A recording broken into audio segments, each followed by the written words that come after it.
Selamat sore, teman sebangsa. Selamat datang di Politik Fest 2020. Semangat anak muda untuk anak muda. Politik Fest adalah festival politik pertama di Indonesia yang dikemas dalam bentuk politik entertainment. Berbeda dengan acara politik pada umumnya yang terkesan serius, Politik Fest justru hadir dengan konten yang santai tetapi tetap berfaedah. Perkenalkan, saya Priskilia yang akan menjadi moderator dalam acara Bukan Bahasa Basi. Lebih kurang 1 jam kita akan berdiskusi dan ngobrol tentang bagaimana dan kenapa perlu melestarikan bahasa Indonesia.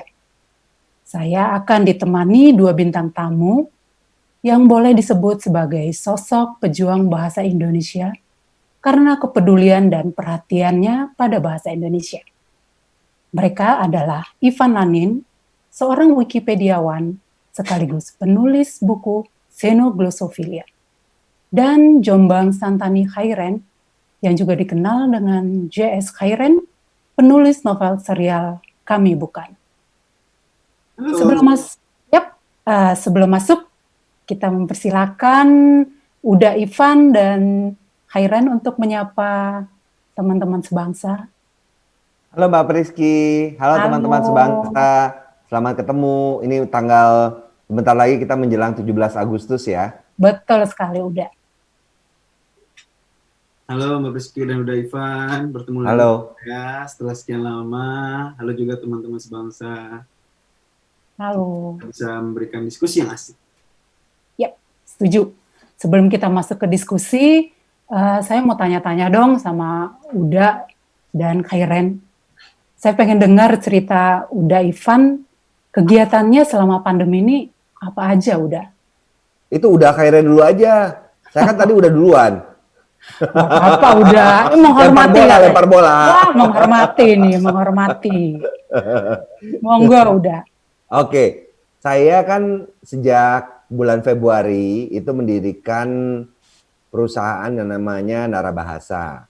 Narabahasa ini kegiatan utamanya berpusat pada pelaksanaan edukasi atau pelatihan keterampilan bahasa yang sifatnya praktis. Nah, pada awalnya bulan Februari itu kami merencanakan banyak kegiatan yang sifatnya tatap muka. Tapi begitu pandemi melanda Indonesia pada Maret ya, mulai Maret itu kan kita mulai diminta untuk mengurangi kegiatan. Lalu akhirnya pada akhir Maret itu benar-benar ada PSBB. Nah, sejak itulah, sejak akhir Maret itu saya aktif untuk mengajar secara daring atau online. 1 pekan itu bisa ada 4 kelas publik yang kami berikan dari Narabahasa. Lalu kemudian ditambah juga dengan kelas-kelas yang sifatnya geriaan atau in-house. Jadi itu yang selama beberapa bulan sejak bulan Maret menyita waktu saya ngajar. Gitu Mbak. Oke. Berikutnya saya bertanya ke Khairen. Hal yang sama Khairen. Selama pandemi ini apa kesibukannya? Saya dengar malah Khairen mulai merambah ke dunia seni peran sepertinya. Bisa cerita nggak Khairen? Ya, pandemi ini mengajarkan kita untuk lebih sering ya. Semuanya jadi lebih sering, nggak cuci tangan doang. Lebih sering ngobrol sama keluarga, lebih sering teleponan sama keluarga yang jauh. Lebih sering ikut kelas online juga. Saya ada kali 30-an kelas yang saya ikutin gitu. Terus luar biasa. Sibukannya tetap nulis, tetap riset, cuma ini ada kendala sedikit, ada sebuah novel action yang mesti saya lanjutkan. Dan risetnya itu ke Indonesia Timur, sementara kita kan di situasi seperti ini kan menghindari ya pergi keluar rumah dulu, dan ya mau nggak mau kita geser dulu deh ke novel yang lain. Nah sekarang saya baru mau menerbitkan novel yang serial Kami Bukan, itu buku ketiganya. Begitu. Oke. Kalau merambah ke dunia seni peran, cerita sedikit lah. Itu beruntung aja, itu waktu itu kita tahun 2017 itu. Jadi ceritanya saya kan kenal dengan seorang sutradara ya, Riri Riza. Kenal lewat festival film, forum-forum begitu, dan kebetulan beliau juga pernah baca salah satu novel saya. dan tiba-tiba ngontak, Jombang, apa kabar lu gitu, sibuk apa sekarang? Nggak ada bang, nulis novel aja gitu. Dikirain bakal ngajak nulis skrip gitu kan, nggak taunya malah minta foto gitu. Wah, ya udah kasih gitu. Saya mau mengcasting kamu gitu, mengcasting, dan akhirnya awalnya sih ngiranya itu peran-peran sampingan, tau lah kalau Riri Riza, Mira Lesmana yang main tuh Nicholas Saputra gitu-gitu kan, siapalah, nggak Mas mungkin. Kakap ya. kayak paling pameran sampingan yang muncul 2 menit 3 menit. Tapi pas casting nggak tahu ya dikasih skrip penuh, bang ini lo nggak bercanda kan? Enggak, emang lu gua casting jadi pemeran utama. Waduh. Nah itulah kemarin yang tayang di Netflix, teman-teman bisa nonton, judulnya Humba Dreams. Menarik sekali itu. Pastinya ceritanya tentang Indonesia dong ya. Ya. Oke. Terima kasih untuk Uda, Ivan, dan Hairen. Informasi kegiatan terakhir ini selama pandemi. Nah, sekarang kita segera masuk ke diskusi bahasa Indonesia ini yang terbagi dalam 3 segmen. Segmen pertama itu bahasa Indonesia masa lalu, segmen kedua bahasa Indonesia masa kini, dan segmen ketiga nanti adalah sesi berbagi. Kita masuk ke segmen pertama, yaitu bahasa Indonesia masa lalu. Bangsa yang besar adalah bangsa yang tidak pernah melupakan sejarah bangsanya. Karena itu, kita perlu tahu sejarah bahasa Indonesia. Bahasa Indonesia muncul dari kegelisahan pemuda Indonesia kala itu, sehingga lahirlah Sumpah Pemuda. Salah satunya adalah Bahasa Persatuan Bahasa Indonesia. Tahun 1998, lagi-lagi pemuda Indonesia meneriakkan kegelisahan dengan bahasa yang sama, sehingga suatu era pun berakhir. Dari sejarah itu, dapat kita lihat bahasa Indonesia memiliki kekuatan yang sangat dahsyat. Bisa membangkitkan, tetapi bisa pula menjatuhkan. Saya ingin bertanya ke Uda, Ivan, apa sih keunikan bahasa Indonesia sehingga bisa diterima semua kalangan? Padahal Indonesia terdiri dari banyak bahasa daerah. Keunikan bahasa Indonesia itu bahasa kita lahir sebagai, kalau menurut saya ya, itu sebagai suatu inisiatif politik. Pada tahun 1926, pada masa Kongres Pemuda yang pertama, kita hanya mengenal yang namanya bahasa Melayu. Istilah bahasa Indonesia itu belum ada. Nama Indonesia pun itu juga belum disebarluaskan kan. Tapi pada Kongres Pemuda yang pertama tahun 1926, itu memang para pemuda kita berkeinginan untuk mencari sesuatu yang bisa membuat bangsa Indonesia yang terdiri atas berbagai jenis suku bangsa itu bisa merekat. Itu yang dicari. Ketemulah kemudian kan bangsa Indonesia, tanah air Indonesia. Nah, kita lagi cari satu lagi nih. Pada awalnya yang diusulkan itu namanya menjunjung bahasa persatuan bahasa Melayu. Tapi begitu kita pakai bahasa Melayu kan nggak seru banget gitu loh. Masa orang namanya Indonesia tapi pakai bahasanya bahasa Melayu. Akhirnya waktu itu Sekretaris Jenderal acara Kongres Pemuda yang pertama itu yaitu Muhammad Tabrani mengusulkan untuk menggunakan nama bahasa Indonesia. Kenapa kita tidak bikin nama sendiri bahasa Indonesia? Nah, itulah kemudian yang menjadi awal dari bahasa yang kita sebut sebagai bahasa Indonesia. Jadi bahasa Indonesia itu bukan bahasa alamiah, bukan seperti bahasa Inggris atau bahasa Jawa atau bahasa Sunda yang muncul dari masyarakat. Tapi itu muncul dari suatu niat politik. Itu kalau menurut saya. Nah, dampaknya apa? Dampaknya sebenarnya luar biasa. Tadi seperti yang Mbak Pristi bilang, itu memang bangsa Indonesia itu kan sangat bineka ya. Kita punya 718 bahasa daerah. Semakin ke timur, jumlah bahasa daerah itu semakin banyak. Teman-teman kita di Papua sana, itu jumlah bahasanya itu bisa sampai 400. Orang di Jakarta Timur misalnya, kalau kita ibaratkan ya, Jakarta Timur dengan Jakarta Selatan, itu bahasanya bisa berbeda. Itu kemudian yang menyebabkan di Papua sana itu bahasa Indonesia itu sangat digunakan orang. Karena itu bisa mereka gunakan untuk bercakap-cakap dengan siapapun. Jadi menurut saya yang paling unik dari bahasa Indonesia itu adalah suatu bahasa dalam tanda petik buatan yang didorong oleh keinginan politik, itu bisa tumbuh menjadi sesuatu yang menyatukan kita seluruh Indonesia.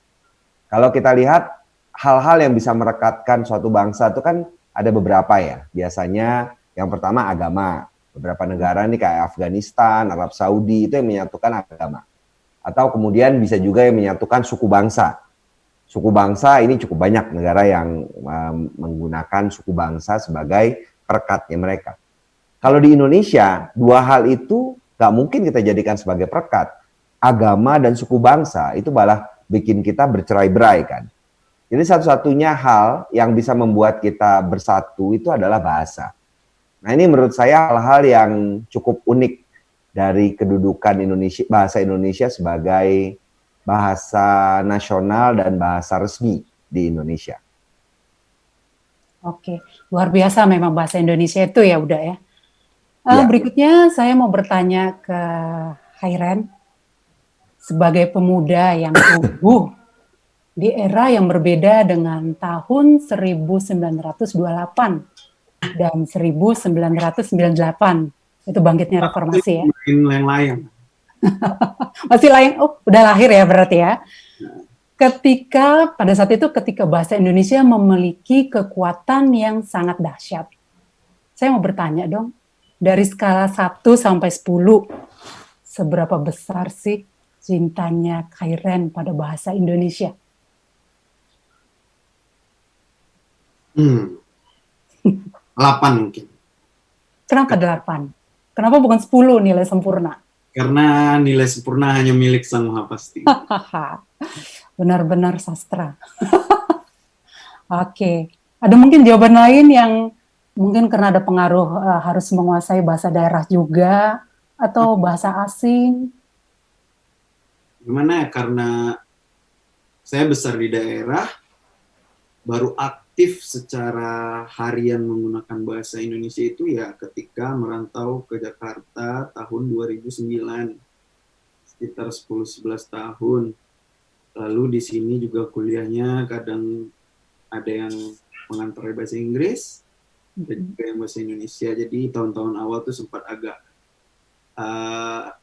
gugup ya, maksudnya gegar budaya. Tapi angka 8 itu bukan berarti tidak seutuhnya mencintai, cuma agar selalu ada celah untuk penasaran. Kan kalau orang menyayangi sesuatu, kalau terlalu menyayangi, Setuju. Setuju. Oke. Berikutnya saya mau bertanya ke Uda Ivan lagi nih. Saya mau tanya Uda, selain sebagai alat komunikasi, apa bahasa Indonesia punya kegunaan lain? Punya, pada dasarnya kan bahasa itu punya beberapa fungsi. Ada 3, kalau saya mengelompokkannya ada 3. Mungkin orang-orang lain akan mengelompokkan menjadi berbagai jenis ya. Saya melihatnya bahasa itu punya 3 fungsi, yaitu fungsi komunikasi, fungsi ekspresi, dan fungsi sosial. Tadi kan sudah dibilang fungsi komunikasi. Fungsi komunikasi itu tujuan utamanya adalah untuk menyampaikan pesan. Kita menggunakan bahasa untuk bisa menyampaikan gagasan kita kepada orang lain. Dan untuk keperluan itu, kita perlu bisa berbicara atau menulis dengan jelas. Kemampuan tersebut membuat pesan yang kita sampaikan itu bisa diterima oleh orang dengan efektif. Itu yang kita harapkan. Kalau kita lihat ada permainan pesan berantai itu ya, dalam satu ruangan, 5 orang menyampaikan pesan dari ujung sampai akhir, dari ujung awal sampai ujung akhir, itu pesannya udah bisa berubah tuh. Padahal mereka berada dalam satu ruangan kan. Jadi perkara keefektifan penyampaian pesan saja, itu sesuatu yang belum tentu bisa diperoleh oleh semua orang. Itu yang pertama. Yang kedua adalah fungsi bahasa sebagai alat ekspresi. Kalau kita perhatikan orang penutur bahasa asing ya, itu mereka kadang-kadang kita menganggap mereka lebay. Mereka itu sering sekali mengucapkan wonderful, excellent. Mereka bilang kayak gitu kan. Kalau misalnya ditanya how do you feel, itu juga mereka bilangnya I'm happy, I'm sad. Ya ini saya maaf ngomong pakai bahasa Inggris karena mereka nggak mungkin ngomong pakai bahasa Indonesia kan. Ya. Jadi mereka tuh bisa dengan lugas mengungkapkan apa yang mereka rasakan. Bahkan mungkin kadang-kadang kita rasakan lebay. Kalau ditanya, kita jarang sekali memuji. Coba deh, orang Indonesia itu jarang gitu bilang, waduh, keren banget, jarang banget. Kita paling bilang, oke. Kita paling bilang kayak gitu kan.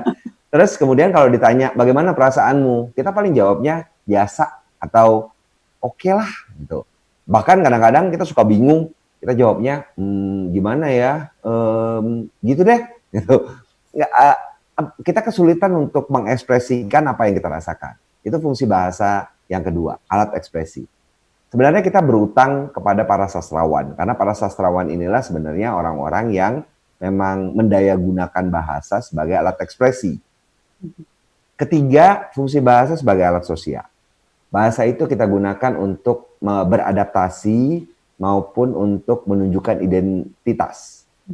Kita masuk ke kelompok tertentu kan kita berusaha belajar ini kelompok, cara mereka berbicara itu bagaimana ya. Terus kemudian dari zaman ke zaman itu para anak muda selalu berusaha untuk membuat bahasa sendiri, bahasa slang. Dari mulai bahasa prokem, terus kemudian bahasa alay, bahasa yang terakhir ini bahasa kui, yang kui, terus sabi, metatesis lah, dibalik ini urutannya. Nah, ini adalah fungsi bahasa sebagai alat sosial, alat adaptasi, alat identitas, sama satu lagi yaitu alat persuasi, meyakinkan kepada orang mengenai suatu hal. Jadi fungsi bahasa ada 3, yaitu fungsi komunikasi, ekspresi, dan fungsi sosial. Oke. Pertanyaan berikutnya, saya ingin nanya, adakah kutipan berbahasa Indonesia dari orang Indonesia ini ya, atau tokoh Indonesia yang maknanya sangat berpengaruh dalam hidup Khairen? Ada 2. Yang pertama itu ceritanya, waktu itu saya jadi asisten seorang Profesor Renat Kasali. Kita sedang seminar di luar kota, sebuah BUMN. Ini anonim, bukan tokoh besar, bukan anonim kayak cuma diplang. Dan ketika dibaca pertama kayaknya apaan sih, tapi ketika dibaca kedua kali itu kayaknya dalam banget. Kalimat itu begini. Orang pandai banyak jalan, orang malas banyak alasan. Sederhana aja, anonim. Oh, oke. Jadi mikir gitu. Terus kalimat yang satu lagi itu sampai saya masukkan ke novel saya, kalimat seorang guru juga. Sebelum kalimatnya saya kasih pengantar sedikit. Jadi kan kalau kita manusia itu sering dimotivasi, ayo walaupun kamu adalah seekor ulat, suatu saat kamu akan bisa jadi kupu-kupu, ayo kita bangkit lagi. Tapi kalimat orang ini justru nggak gitu. Nggak usah deh berharap jadi kupu-kupu, karena kupu-kupu itu terlalu sempurna. Sebaiknya kita berjanjilah janji kecoa, karena digempur oleh meteor, kena radiasi nuklir, itu Betul. tak bisa bertahan. Tetap hidup. Iya, betul. Itu sampai saking nempelnya saya abadikan di novel saya. Wah ini, iya karena kayaknya kalau jadi kupu-kupu itu terlalu menjual janji manis gitu kan. Basa-basinya ketinggian gitu. Itu sih. Oke. Kalau udah Ivan sendiri, kutipan yang berbahasa Indonesia yang maknanya sangat berpengaruh dalam hidup apa udah? Saya tuh ini udah. Saya tuh jarang mengambil kutipan karena saya orangnya kan praktis banget. Tapi kalau ditanya ada satu petikan yang buat saya itu maknanya itu dalam karena saya kan orang yang belajar bahasa secara autodidaktis. Saya berusaha menyelami arti kata, perbedaan kata satu dengan kata yang lain. Jadi buat saya, perkataan dari Pak Sutarji yang bilang bahwa pada awalnya adalah kata dan kata pertama adalah mantra. Itu perkataan yang bagi saya tuh sangat berkesan. Karena menurut saya kata-kata itu memang sesuatu yang memiliki daya magis. Itu dari saya itu. Luar biasa ya. Jadi kita bisa lihat bahwa sebenarnya juga tokoh-tokoh Indonesia sendiri itu banyak menginspirasi kita dalam kehidupan kita sehari-hari. Oke, sekarang kita masuk ke segmen yang kedua, itu bahasa Indonesia masa kini. Saya ingin bertanya kepada Khairen lagi nih, sebagai generasi muda. Apa pendapat Khairen tentang bahasa Indonesia di masa kini, di era gencarnya gempuran teknologi dan informasi? Apakah kemajuan teknologi berdampak negatif atau justru positif terhadap perkembangan bahasa Indonesia, terutama di kalangan pemuda? Positif negatifnya itu lagi-lagi tergantung orangnya sih. Misalnya, saya cerita aja, di kantor, kita sebuah perusahaan besar, ada orang-orang yang datang dari India, dari Amerika, dari berbagai negara kerja di tempat kita. Justru terjadi pertukaran budaya. Mereka akhirnya ikut bimbel bahasa Indonesia untuk supaya bisa bicara hal-hal sederhana. Mau kemana bro gitu, walaupun kayak kadang lucu gitu. Sehingga kebutuhan itu lahir, kebutuhan berbahasa itu lahir. Dan ketika kita sebagai orang pemilik bahasa asli mendengarnya, wah, gua sepertinya harus naik kelas nih dalam berbahasa. Betul. Kemudian untuk sisi positif lainnya, sosial media. Ini nanti juga bisa dihubungkan ke tingkat literasi Indonesia. Sosial media kita sebetulnya bisa jadi senjata yang baik. Senjata yang baik dalam menguatkan kampanye berbahasa. Kalau udah Ivan Lanin di sini adalah seorang yang sangat aktif sekali di Twitter gitu. Kalau kita bertanya arti sebuah kata, nggak ada gitu, nggak ada di kamus, atau kita males buka kamus, tinggal ketik, cari di Twitter, Ivan Lanin, masukkan itu ada. Terus ya itu salah satu dampak positif dari teknologi digital kan, ternyata membuat pertukaran informasi, ternyata membuat pertumbuhan bahasa, sebagaimana tadi udah Ivan Lanin bilang bahwa bahasa itu berkembang, ternyata teknologi membuatnya jadi cepat-cepat aja tuh gitu. Nah kemudian ketika dihubungkan kepada tingkat literasi, ini agak unik. Waktu kita hadir di pelepasan London Book Fair itu udah masih ingat nggak data ketika disampaikan oleh Pak Triawan Munaf bahwa penjualan buku di tahun 2017-18 itu naik. Nah, saya selalu sampaikan data itu kemana-mana kalau seminar di kampus, di sekolah, bilang literasi Indonesia rendah. Enggak. Justru sekarang literasi sedang naik-naiknya. Baca buku. Orang baca utas di Twitter. Gitu. Itu kan bukti bahasa kita ternyata hidup gitu. Roda dan mesinnya itu berjalan banget gitu. Begitu sih Mbak Priskil. Oke.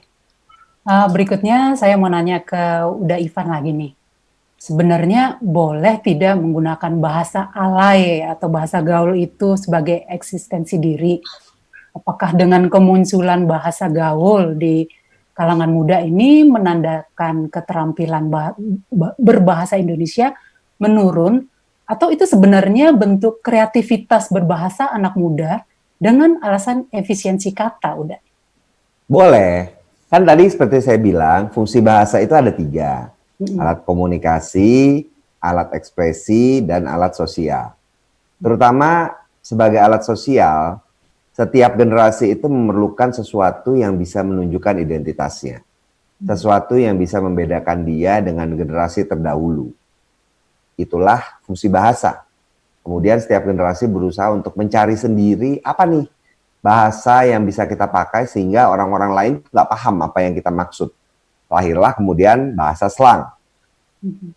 Jadi kalau dari segi fenomena kebahasaan, ini sesuatu yang sangat lazim. Yang mungkin perlu diwaspadai adalah ketika generasi muda ini tidak bisa membedakan kapan mereka boleh menggunakan gaya bahasa tertentu. Kan kita bahasa Indonesia itu dikenal memiliki sifat diglosia. Diglosia itu artinya di itu dua, glosia bahasa. Ragam formal dan informal bahasa Indonesia itu berbeda jauh. Karenanya ketika orang belajar bahasa formal, dia akan kesulitan sewaktu dia berusaha untuk menggunakan ragam bahasa informal. Seolah-olah keduanya adalah bahasa yang berbeda. Teman-teman kita dari luar negeri gitu ya, dari Australia datang ke Indonesia, sengaja ingin belajar bahasa Indonesia, baku. Begitu mereka gunakan di lapangan, itu mereka nggak bisa memakainya kan. Mereka tidak mungkin menawar tukang sayur, Bapak, dapatkah saya membeli kangkung 1 kilogram? Tidak mungkin dia melakukan itu. Tukang sayurnya akan protes kepada dia, ngelihat dengan pandangan aneh, terus bilang, oh tidak semudah itu Rudolfo. Dia akan bilang kayak itu. Ferguso, kalau sekarang Ferguso ya. Jadi itu yang menurut saya perlu dipahami oleh generasi muda. Kita mesti di tengah kebiasaan kita untuk menggunakan bahasa informal, kita juga mesti membiasakan diri kita, terutama untuk masa depan, untuk belajar menggunakan bahasa formal. Segala sesuatu itu kalau tidak dibiasakan, pasti kita akan canggung. Makanya percuma kita berharap kita nanti biasa anak kuliah gitu ya, berharap dia akan bisa bikin skripsi dengan bagus, kalau dia tidak melatih keterampilan berbahasa formal dia sejak awal. Tuh. Paling sederhana beginilah, kita harus bisa membedakan bagaimana cara kita berbicara kepada teman sebaya dengan dosen bimbing. Dulu saya pikir saya tidak pernah diberitahu bagaimana caranya saya mesti berkomunikasi dengan dosen bimbing. Sekarang banyak sekali universitas yang mesti memasang spanduk besar-besar informasi cara untuk menghubungi dosen bimbing. Hal seperti itu aja masa mesti dikasih tahu sih? Tapi ternyata itu yang kita hadapi saat ini. Jadi bagi saya fenomena bahwa setiap generasi itu berusaha untuk menciptakan bahasa sendiri sebagai lambang identitas mereka, itu hal yang biasa. Yang mesti diwaspadai adalah kita harus tetap belajar untuk bisa menyesuaikan ragam bahasa kita dengan siapa yang kita hadapi dan dalam konteks apa. Itu. Oke, saya setuju dengan Uda bahwa bahasa itu memang kita harus melihat dengan siapa kita bicara, dengan siapa kita berhadapan memang. Oke, berikutnya saya mau bertanya dong ke Khairen. Apakah Khairen sebenarnya menggunakan bahasa gaul di kehidupan sehari-hari dengan teman-teman sebaya atau menggunakan bahasa Indonesia yang benar dan baik? Karena kalau melihat buku-buku Khairen kan bahasa Indonesia bagus banget tuh. Jadi sebenarnya dengan teman-teman sepergaulannya itu menggunakan bahasa seperti apa sebenarnya? Saya dalam novel menggunakan bahasa, lagi-lagi tergantung karakternya yang berbicara siapa. Ya. Kalau dalam novel ya bahasanya campur-campur, ada yang formal, ada yang bahasa Jakarta Selatan, ada yang bahasanya bahasa gaul, lagi-lagi tergantung siapa tokoh yang berbicara. Kalau dalam seharian ya, masa sama keluarga, ayah mau kemana? Baiklah Rudolfo. Apa di toilet? Apa masuk ke toilet? Cuma untuk situasi-situasi tertentu ya bahasa formal itu memang diperlukan, seperti kata Devana nih. Bahasa itu adalah identitas, dan identitas adalah senjata. Kalau di kampungnya Uda Ivanani itu ada 4 jenis bahasa dan cara bertutur tuh ya. Ada kata mendaki, menurun, mendatar, dan melereng. Kepada siapa kita harus menggunakannya itu tergantung situasi lagi. Dan kalau bahasa Indonesia yang tadi dibilang bagus ya, itu proses sih, lagi-lagi saya selalu membiasakan minimal sebulan itu setidaknya 1 buku fiksi dan 1 buku non-fiksi harus harus saya selesaikan. Nah, kebanyakan kan buku non-fiksi itu bahasanya formal, karena isinya ilmu pengetahuan, isinya kajian, diskusi. Sementara sebaliknya, fiksi itu biasanya bahasanya lebih cair. Jadi, bagaimana menyeimbangkan itu ya bisa salah satunya juga lewat membaca. Begitu sih, Mbak. Kalau soal bahasa alay, bahasa generasi, ya betul. Saya sih percaya bahasa itu akan terus berkembang. Tadi saya bertanya kepada salah seorang redaktur senior di sebuah koran. Dulu itu tahun 1970, hampir 40% bahasa Indonesia yang ada di kamus itu bahasa dari satu daerah Melayu gitu. Sekarang hanya 20 sekian persen dari bahasa Melayu yang ada di Kamus Besar Bahasa Indonesia. Jadi artinya bahasa terus berkembang. Kalau sekarang kita kaget melihat sabi itu apa, ya tidak tahu generasi anak kita nanti akan ngomong apa. Karena mereka sekarang lahirnya aja, tangan kanan udah pegang mouse, megang ketikus ya udah. Ketikus. Sudah pegang ponsel pintar. Jadi ya begitu. Oke, memang sih ya, bahasa itu pasti terus berkembang ya. Contohnya, saya yang kaget udah curhat itu sudah masuk ternyata di KBBI juga ternyata ya udah ya. Iya, iya. Padahal kan itu kan pada zamannya saya, itu kan zamannya bahasa gaul pada saat itu gitu. Dan ternyata sudah diterima oleh KBBI juga. Memang kita bisa lihat bahwa ternyata bahasa itu selalu berkembang. Iya. Saya juga jadi mau menyinggung Uda juga nih. Seberapa penting menggunakan bahasa Indonesia yang baik dan benar di kehidupan sehari-hari, terutama di lingkup terkecil, yaitu keluarga Uda. Apakah Uda memakai bahasa Indonesia yang baik, yang baku, untuk mengajarkan orang-orang di sekitar, atau ya itu biarlah tugas sekolah atau seperti itu Uda? Gimana kalau Uda? Saya sih kalau ngomong dengan keluarga itu menggunakan ragam bahasa akrab ya. Kalau dari pembagian itu ada ragam bahasa beku, itu ragam bahasa yang digunakan di peraturan perundang-undangan. Lalu kemudian ragam bahasa formal, itu yang kita pakai di dalam dokumen. Kemudian bahasa percakapan, itu yang kita gunakan waktu bercakap-cakap di lingkungan pekerjaan. Ragam bahasa santai, dan terakhir ragam bahasa akrab. Jadi ragam bahasa akrab itu adalah ragam bahasa yang kita gunakan dalam lingkungan keluarga yang terkecil. Jadi pasti saya akan menggunakan itu. Mustahil saya akan menggunakan gaya bahasa seperti yang saya gunakan pada saat ini untuk bicara dengan anak saya atau dengan istri saya. Nah, yang bisa saya lakukan itu adalah mengajarkan kepada anak saya. Kalau istri saya udah ketuaan lah, dia nggak perlu diajarin lagi. Tapi kalau anak saya, yang perlu saya ajarkan kepada dia, bahwa kita itu mesti bisa menyesuaikan bahasa yang kita pakai dengan kawan bicara kita. Tadi seperti yang saya sampaikan pada bagian awal kan, itulah yang disebut dengan bahasa yang baik. Bahasa yang baik itu artinya sesuai dengan konteks. Nah, kemudian PR berikutnya adalah mengajarkan bahasa yang benar. Sebenarnya kalau menurut saya, pengajaran bahasa yang benar itu merupakan tugas sekolah. Kalau menurut saya begitu. Tapi orang tua atau keluarga berperan untuk membiasakan anak. Artinya dia juga harus dibiasakan bahwa tidak perlu canggung loh menggunakan bahasa yang formal. Ada situasi yang membutuhkan kita untuk melakukan hal tersebut. Paling gampang begini. Dari segi penyebutan. Kalau anak tidak diajarkan ketertiban dalam penyebutan, dia akan menyebut namanya aku kepada semua orang. Padahal aku itu ya diterimanya itu digunakan hanya untuk bercakap-cakap dengan orang yang kita akrab. Kepada orang baru yang kita baru kenal, itu kita sebaiknya tidak menggunakan kata aku. Kita menggunakan kata saya. Kemudian juga untuk merujuk orang yang lebih tua, kita tidak pernah menggunakan kata kamu atau kata kalian. Dan ternyata saya lihat dari teman-teman anak saya, itu ada yang menyebut saya itu dengan kata kamu.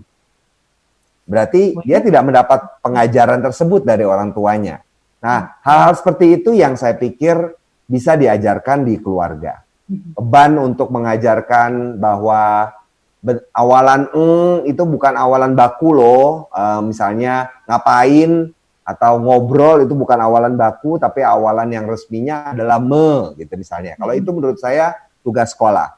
Tapi hal-hal sederhana dalam melatih anak bahwa ada perbedaan ragam bahasa, itu saya pikir bisa dilakukan oleh orang tua. Saya bertanya lagi ke Uda nih. Semakin menarik ini soalnya, Uda.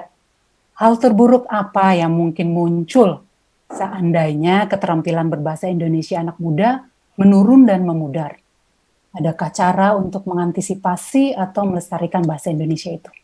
Kemungkinan terburuk itu adalah kita dimanipulasi oleh orang. Bahasa itu alat yang bisa berdampak baik, bisa berdampak buruk. Sama seperti senjata. Senjata itu bisa membunuh kawan atau bisa membunuh lawan. Saya semboyannya narabahasa itu adalah kuasai bahasa, kuasai dunia. Saya menyadari bahwa semboyan ini bisa memberi manfaat, tapi juga bisa memberi mudarat. Ketika orang-orang yang pintar dan berniat baik, itu bisa memanfaatkan pengetahuan bahasanya untuk menyebarkan kebaikan, itu hal yang baik akan terjadi. Tapi sebaiknya ketika orang-orang yang dungu dan hanya bisa mampu bertutur kata yang manis atau berpengaruh terhadap massa itu yang kemudian berkuasa, itu ya dampaknya bisa dipikirkan sendirilah. Jadi yang saya pikir ketika orang abai terhadap keterampilan berbahasa, orang-orang yang berniat buruk ini yang kemudian akan menguasai keterampilan bahasa. Dan itu dampaknya dahsyat ya kalau menurut saya, bisa rusak kita. Makanya kemudian narabahasa, ini saya tidak bermaksud iklan ya, tapi memang saya mendirikan narabahasa bulan Februari tahun ini, itu saya meninggalkan pekerjaan profesional saya sebagai konsultan di perusahaan yang lama, karena saya ingin masyarakat Indonesia itu lebih pintar gitu loh, lebih tidak mudah untuk dibodohi oleh orang-orang yang hanya mengandalkan kemampuan dia untuk berbicara, kemampuan dia untuk menulis. Itu yang saya inginkan. Oke, menarik sekali ya udah ya. Berikutnya saya mau bertanya dong ke Khairen. Di era globalisasi ini, bisakah bahasa Indonesia digunakan sebagai alat untuk membuat perubahan seperti 90 tahun lalu, yaitu pada saat Sumpah Pemuda, atau 20 tahun lalu pada saat munculnya era reformasi? Mungkin nggak bahasa Indonesia menjadi alat untuk membuat perubahan? Apakah bahasa Indonesia masih memiliki kekuatan seperti itu? Silakan Khairen. Saya bisa bilang masih, dan tergantung bagaimana memperlakukannya, tergantung siapa saja yang mengangkatnya, dan tergantung isu apa yang akan digaungkan. Ketika anak muda kemudian mendapatkan sesuatu yang nggak nyaman di hidupnya, membuat mereka semua merasa terganggu atau sepertinya ada yang salah nih dalam menjalankan keseharian, dalam menjalankan bernegara, itu waktunya akan datang dengan sendirinya. Dan bahasa akan jadi kendaraannya. Itu. Dan kita kan udah lihat juga kalau bahkan untuk hal-hal kecil seperti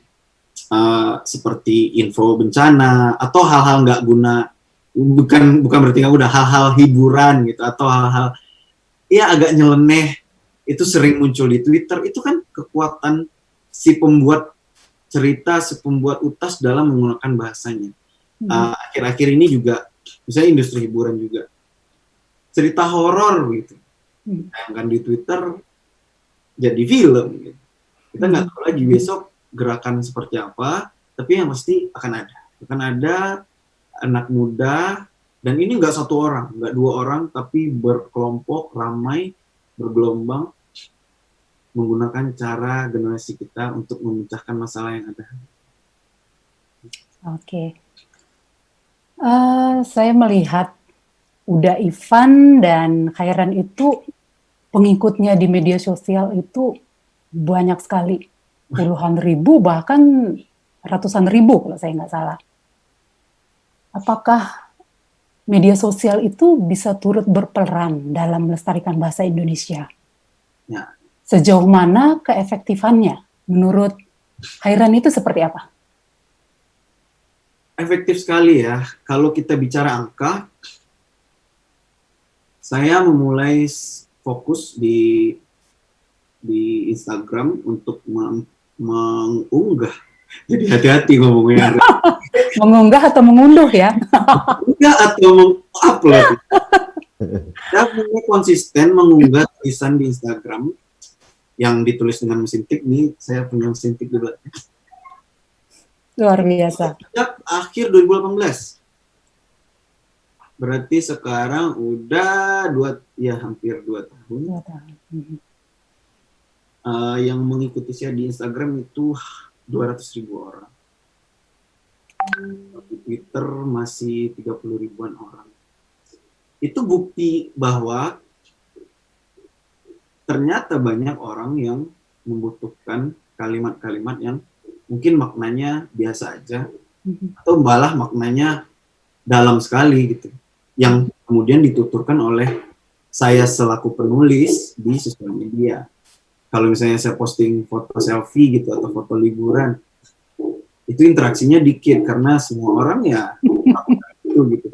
Melakukan itu. Buat tulisan, waktu itu saya pernah menulis misalnya tentang masker yang habis di mana-mana, itu sampai setengah juta orang.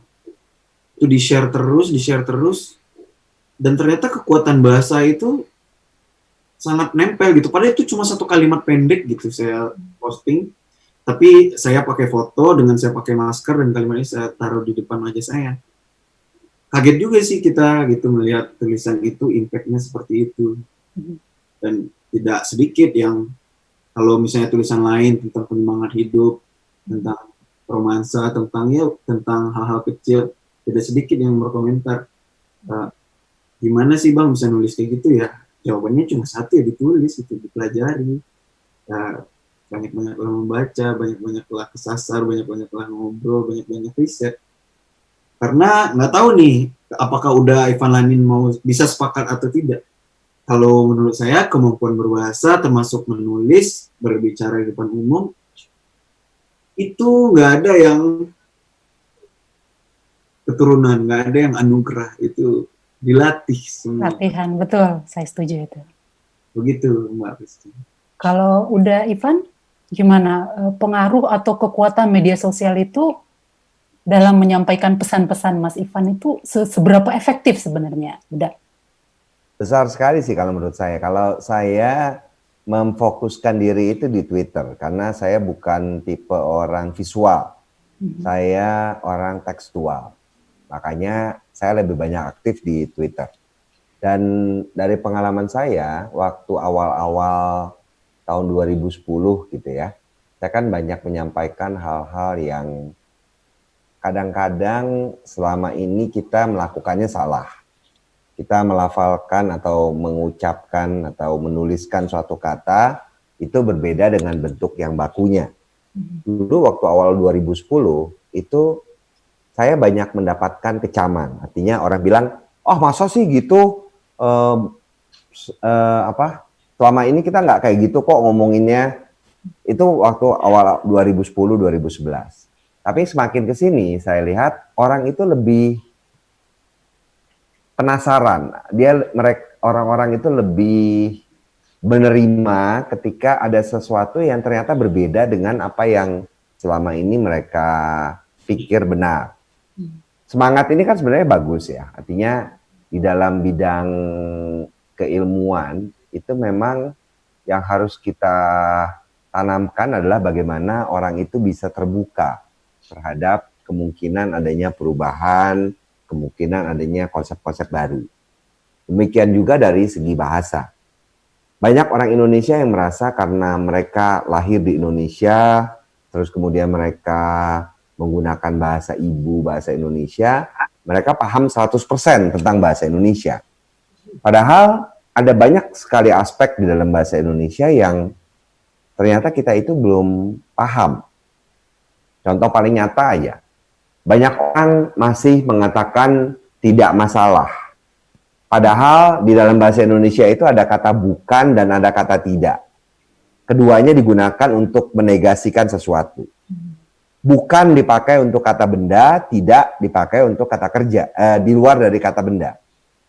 Nah, masalah itu adalah kata benda. Jadi harusnya kita menggunakan kata bukan masalah, bukan tidak masalah. Nah, itu contoh bahwa orang Indonesia itu belum sepenuhnya memahami kaidah tata bahasa bahasa Indonesia. Jadinya kita harus selalu berusaha terbuka, kita harus selalu membuka diri terhadap kemungkinan bahwa apa yang kita pikirkan benar selama ini terhadap penggunaan bahasa kita ternyata salah. Itu, Mbak. Oke, aduh menarik sekali. Udah, sebenarnya saya banyak banget masih ingin bertanya, tapi waktu kita ini sempit sekali. Kita sudah harus masuk ke segmen berikutnya, itu segmen sesi berbagi. Sesi berbagi ini kita akan bicara tentang saran dan petunjuk-petunjuk praktis dari Uda dan Khairen. Pertama saya akan bertanya kepada Uda Ivan. Penggunaan bahasa Indonesia yang baku sering dianggap oleh kaum muda sebagai bahasa kaku dan rumit. Sementara di buku Uda Ivan itu ada kalimat yang saya sangat suka. Baku tak mesti kaku. Ada saran nggak Uda untuk membuat kalimat baku tetapi tidak kaku? Gimana caranya Uda? Itu yang saya coba lakukan sejak tahun 2010. Saya kan selalu menggunakan ragam bahasa yang baku di Twitter. Saya tidak peduli bahwa orang berpikir, nih orang nggak asik banget kalau orang bilangnya saya itu perusak pesta, party pooper. Orang banyak yang penasaran, nih Ivan ini kalau datang ke pesta tuh gimana ya, dia bikin orang-orang jadi males. Enggak kok, saya kalau ketemu dengan teman-teman saya nyebutnya juga, gimana kabar lu bro? Itu juga saya lakukan karena saya berusaha menempatkan bahasa itu sesuai konteks seperti yang tadi saya bilang. Nah, jadi bagi saya pikir yang paling penting mesti dipahami oleh orang itu pertama bahasa yang baik dan benar tadi. Terus kemudian kedua, saya sepakat dengan yang Mas Uda Khairen tadi sampaikan, bahwa bahasa itu adalah suatu keterampilan yang mesti dilatih untuk bisa membuatnya menjadi lebih baik. Sama seperti kalau kita belajar berenang, itu kan kalau kita tidak pernah berlatih kan sampai kapanpun kita tidak akan pernah bisa berenang kan. Dulu waktu main sepeda juga begitu. Kalau kita takut untuk naik sepeda karena takut jatuh, sampai kapanpun kita nggak akan bisa. Kita memaksa diri, dipegangin mungkin ya, terus kemudian nanti kita ya mungkin sempat jatuh juga, tapi lama-lama kita akan fasih. Kalau kita agak lama berhenti main sepeda, nanti mungkin agak kagok sedikit, tapi begitu coba lagi, itu nanti bisa lagi. Keterampilan berbahasa pun demikian. Ketika kita ingin bisa menulis, percuma kita bolak-balik bilang, pokoknya nanti kalau misalnya saya bikin skripsi, saya mesti bisa menulis. Kalau nggak pernah dilatih dari sekarang, itu percuma. Jadi yang paling penting kalau menurut saya itu, yang pertama memahami bahwa bahasa itu ada aspek baiknya, ya yang sesuai konteks dan benarnya yang sesuai kaidah. Dan yang kedua, keterampilan bahasa itu mesti dilatih dan tidak bisa hanya diangankan. Oke. Berikutnya saya mau bertanya kepada Khairen. Khairen itu suka menulis kutipan-kutipan di media sosial menggunakan bahasa Indonesia yang indah. Sampai-sampai kutipan itu menggugah hati saya yang membacanya. Adakah saran atau petunjuk praktis dari Khairen untuk menggunakan bahasa Indonesia yang baku, tetapi tetap indah dibaca? Apa saran dari Khairen?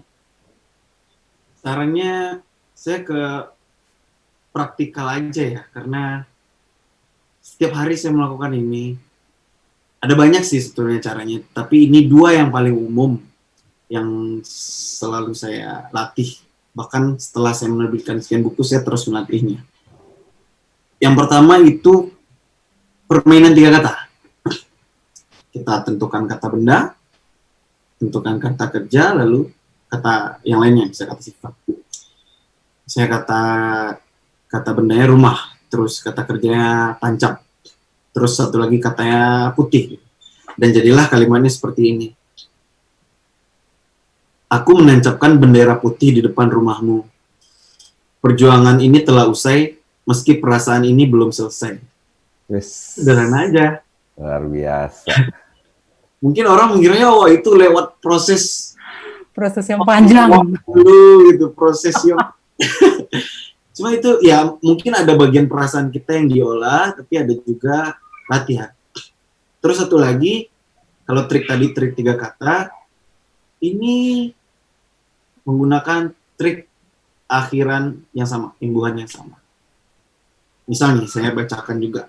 Judulnya adalah, tiap kita punya musuh besar.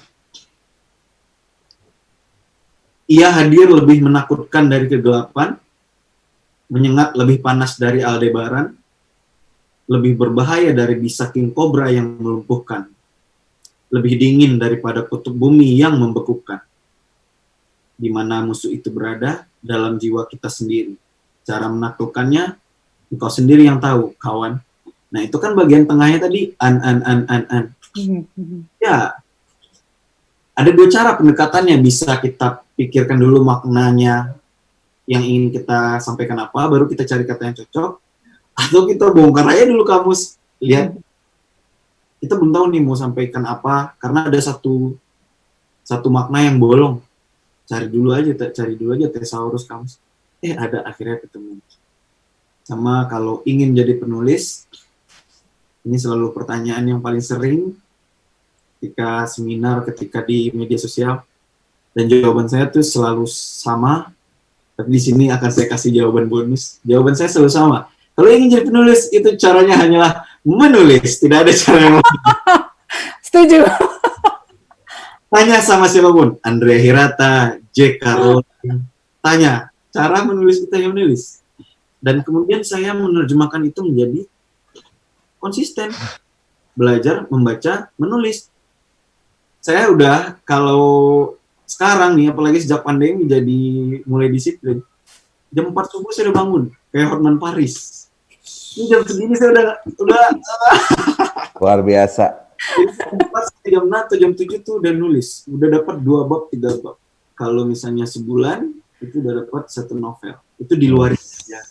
Jadi ya, kalau kata orang tips, trik segala macam, nggak ada tips rahasia, nggak ada. Menulis ya. Menulis. Menarik sekali untuk saran-saran dan tips ya, saran dan petunjuk-petunjuk praktis untuk menulis bahasa yang baku, tidak kaku, dan bahasa yang indah.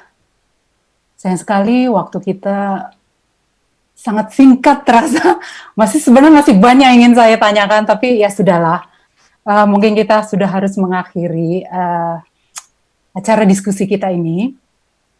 Tapi sebelum saya mengakhiri acara diskusi, ada informasi tentang donasi. Saya bacakan di sini. Sebagai salah satu bentuk kepedulian kepada para veteran yang terkena imbas pandemi virus corona, KG Media membuka sebuah donasi lewat kitabisa.com untuk meringankan beban mereka. Saatnya kita menjadi pahlawan untuk para pejuang kemerdekaan. Untuk info lebih lanjut, klik bit.ly/veteran berjuang. Oke. Sebelum saya tutup, saya ingin membuat dulu kesimpulan yang sudah kita diskusikan dari tadi, bahwa sebenarnya bahasa informal itu sah-sah saja digunakan, asal pada tempatnya dan ditujukan kepada siapa, begitu ya? Udah, Ivan ya? Ya, sepakat. Oke, berikutnya adalah keterampilan berbahasa itu harus selalu dilatih. Karena bahasa Indonesia itu selalu berkembang, berkembang, dan berkembang. Sehingga kita harus selalu belajar, belajar, dan belajar untuk bisa berbahasa Indonesia lebih baik. Dan yang kesimpulan terakhir yang saya dapat adalah bahwa majunya teknologi itu tidak perlu kita takuti, tapi justru dirangkul untuk dijadikan alat menyampaikan pesan atau menyampaikan keinginan kita kepada generasi muda terutama. Dan karena kita tahu teknologi itu bisa mencapai sangat jauh tanpa batas, sehingga kita tidak perlu takut dengan kemajuan teknologi, tapi kita rangkul teknologi itu. Itu ada 3 hal yang dapat saya simpulkan dari diskusi kita selama 1 jam lebih kurang ya. Berikutnya, apa harapan Uda Ivan dan Khairin kepada generasi muda terkait bahasa Indonesia? Saya mulai dari Khairin. Apa harapannya, Khairin? Harapannya, saya nggak muluk-muluk sih. Jadikanlah bahasa Indonesia ini sebagai penunjang untuk kehidupan kita, juga sebagai kekayaan budaya yang bisa membuat kita berdiri setara, karena banyak orang Indonesia merasa punya inferiority complex. Itu saya nggak tahu bahasa Indonesia yang pas apa. Toh bahasa, apabila kita bisa menggunakannya dengan cara yang tepat, nggak perlu indah dulu, tepat dulu aja, itu justru akan bisa membawa kita ke hal-hal yang nggak pernah kita bayangkan sebelumnya. Salah satunya menulis. Semudah itu ya, menulis. Oke, kalau Uda Ivan, apa harapannya pada generasi muda terkait bahasa Indonesia? Tantangan generasi muda itu lebih berat daripada tantangan buat generasi saya. Waktu generasi saya, kita cuma perlu bisa berbahasa Indonesia. Yang saya ingat ya. Generasi muda sekarang itu tantangannya lebih berat. Pertama, dia harus mengutamakan bahasa Indonesia. Karena itu adalah bahasa nasional dan bahasa resmi. Dia akan menggunakan itu di dalam percakapannya sehari-hari kan. Tapi juga di sisi lain dia harus melestarikan bahasa daerah. Buat generasi saya, melestarikan bahasa daerah itu mungkin lebih tidak sulit. Karena kami ada yang lahir di daerah dan di sana masih banyak yang menggunakan bahasa daerah. Tapi anak muda sekarang itu banyak yang lahirnya di ibu kota, orang tuanya itu merupakan pasangan dari 2 suku yang berbeda, dan mereka jadi bingung, mereka ini mesti menguasai bahasa yang mana. Saya ambil contoh anak saya. Anak saya itu kan, saya sendiri orang Minang dan istri saya orang Jawa. Pada akhirnya anak saya tidak menguasai bahasa daerah apapun. Baru sekarang saya berusaha untuk memaksa, agak dalam tanda petik memaksa dia untuk mencoba belajar, terserah dia mau belajar bahasa Minang boleh, mau belajar bahasa Jawa boleh, minimal dia harus melestarikan salah satu dari 2 bahasa daerah yang harusnya dia kuasai. Yang terakhir, itu juga generasi muda itu harus menguasai bahasa asing. Kalau waktu generasi saya mungkin tidak menguasai bahasa asing, bukan masalah. Saya masih bisa hanya berkutat dengan bahasa Indonesia saja. Tapi semakin ke sini, kebutuhan untuk menguasai bahasa asing itu semakin besar. Ketika seseorang tidak menguasai bahasa Inggris gitu misalnya, kesempatan dia untuk bisa mendapat sumber rujukan dari dunia itu akan semakin menurun.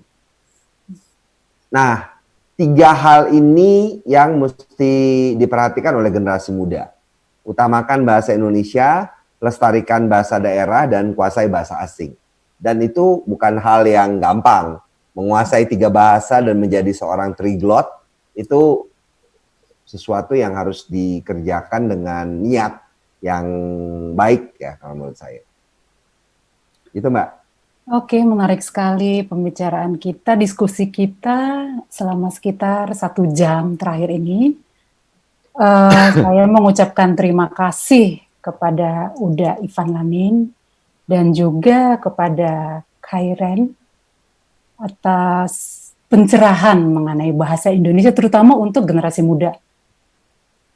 Saya hanya ingin, sebelum saya tutup ini acara, saya hanya ingin mengajak teman sebangsa untuk mengurangi menggunakan kalimat basa-basi.